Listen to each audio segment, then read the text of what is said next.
خسته را به نگاهی امان دهد.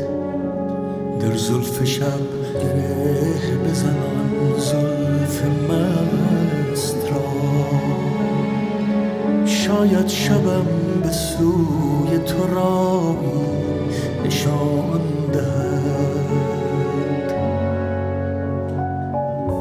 حرفی بزن که عشق به هر واژه گل کند،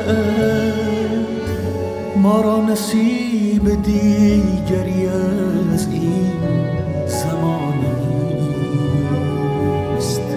با من از عاشقانه ترین لحظه ها بخوان، حتی اگر هوای دلی عاشقانه نیست. با من بخوان تا این ترانه را با تو سفر کنم.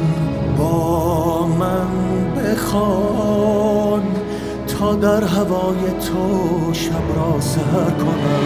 با من بخوان تا این ترانه را با تو سفر کنم. با من بخوان تا در هوای تو شب را سحر کنم.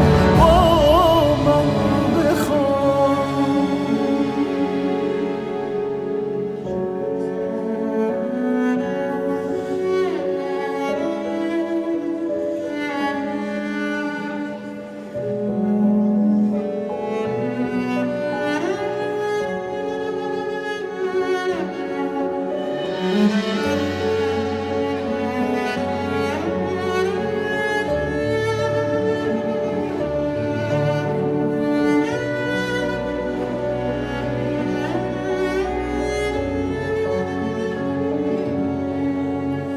شاید شبی که میبرد افسانه مرا، روزی برایم از تو نشانی بیاورد.